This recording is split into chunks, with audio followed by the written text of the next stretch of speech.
Assalamualaikum warahmatullahi wabarakatuh. Waalaikumsalam.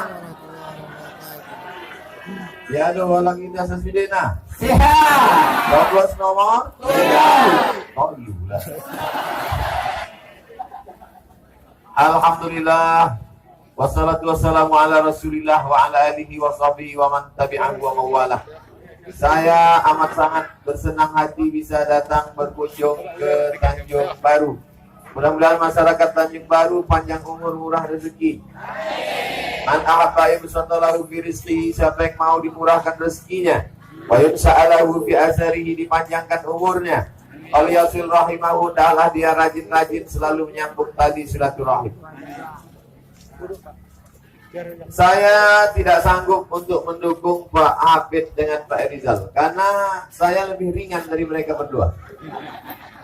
Tapi kalau untuk menjadi juru kampanye, mengajak masyarakat mencoblos Hafid Syukri dan Pak Rizal, saya bilang insya Allah kita keliling-keliling Rokan Hulu. Nah, ini hari yang kedua. Bulan lalu 1 hari, bulan ini 1 hari, Desember nanti terakhir 1 hari. Setelah itu saya serahkan kepada Allah Subhanahu wa taala. Kita tiap malam tetap berdoa, bertahajud, membaca Yasin. Setelah itu minta kepada Allah barokah kemuliaan surat Yasin ini, dudukkanlah Pak Hafid Syukri dan Pak Rizal menjadi bupati, wakil bupati Rokan Hulu ya Allah. Oma-oma siap berdoa tiap malam. Baca Yasin lah. Mudah-mudahan dimenangkan Allah Subhanahu wa taala. Mengapa? Alasannya kenapa Ustadz memilih Pak Hafid? Karena saya dari tahun 2010 sampai 2016 bolak-balik dari Pekanbaru ke Pasir Pengarayan. Itu ketika itu Pak Hafid sebagai wakil bupati dari bupati kita yaitu Pak Ahmad. Jadi saya kenal betul dengan beliau dari mulai jabatan beliau, bagaimana amanahnya, bagaimana tepat waktunya, bagaimana iktikaf malamnya, bagaimana tahajud, bagaimana beliau bersuluk dengan Khalifah Umar. Saya hanya memilih orang yang saya percaya. Adapun orang yang saya tak kenal, orang yang cuma saya tengok di baliho, tidak semua kabupaten kota saya datang, saya masuk. Tapi begitu saya dengar Rokan Hulu, maka saya yang mengenal beliau wajib untuk datang ke Rokan Hulu karena masyarakat Rokan Hulu bagian dari kampung halaman saya. Saya bolak-balik datang kemari. Bagaimana Rokan Hulu ke depan? Apakah Islamic Centernya tetap ramai dengan sholat berjamaah? Apakah masyarakat ini akan tetap istiqomah dalam iman dan Islam?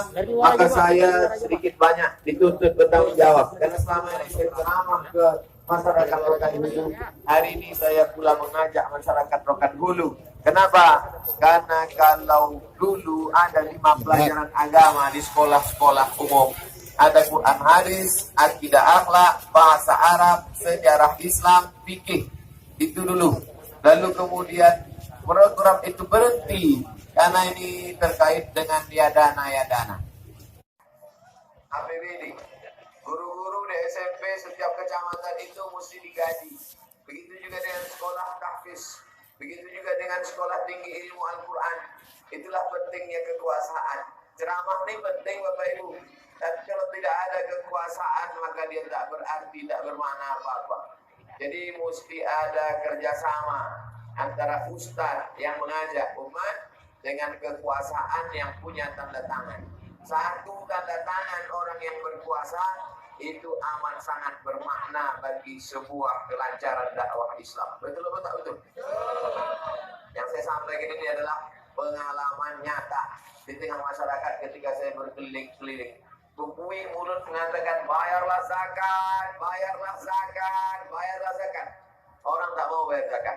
Tapi kalau dengan perbob, peraturan bupati, kepala dinas, kepala kantor, semua PNS wajib potong atas. Orang takut atau berani melanggar?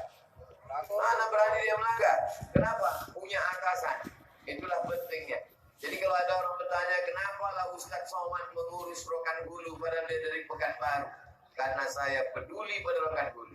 Karena saya bolak-balik ke Rokan Hulu dari tahun 2010 sampai 2016. Karena saya peduli pada Islamic Center, karena saya peduli pada ajaran Islam. Kalau Rokan Hulu ini jaya, bagus, maka Islam akan bangkit, menang, hebat. Orang akan melihat bagaimana Islamic Center, masjid terbaik 2015 se-Indonesia, berdatangan plat PK dengan plat PA dari Sumatera Barat, dari Sumatera Utara, berkumpul semua ke Pasir Pangarayan. Naik orang ke atas menara 99. Siapa yang naik ke atas bisa ditengoknya rumahnya di Panah, kata Pak Ucok Parla. Naik saya ke atas, tak nampak. Yang nampak semua pucuk-pucuk karet aja. Kata Pak Ucok Parla, menengoknya pakai mata hati, Pak Ustaz. Bapak Ibu yang dimuliakan Allah Subhanahu wa taala, maka saya berharap kita semua dengarkan baik-baik, tengok, pandang, lihat baik-baik, istikharah dalam hati, usolli sunnatal istikharah raka'ataini lillahi ta'ala. Kalau ada orang yang menyogok, memberi duit, dari awalnya sudah menyogok, maka duit itu datang dari mana? Itu akan ditarik balik di masa akan datang. Jadi kalau dipaksanya kami ngambil duit ini Pak Ustaz, ambil duitnya, jangan coblos orangnya. Setuju? Betul salah kami Pak Ustaz? Enggak, ambil aja duit. Kalau takut makan, kasih sama saya. Bapak Ibu yang dimuliakan Allah Subhanahu wa taala, kalau tak ada berada, takkan tempuah bersarang rendah. Burung tempuah sarangnya di atas pokok kelapa, tapi kalau sudah padi menguning baru dia turun ke bawah. Nah, itulah dia bagi-bagi duit, bagi-bagi. Maka ini semua adalah duit hantu dimakan makan setan. Jangan mau kita terbuai oleh ini.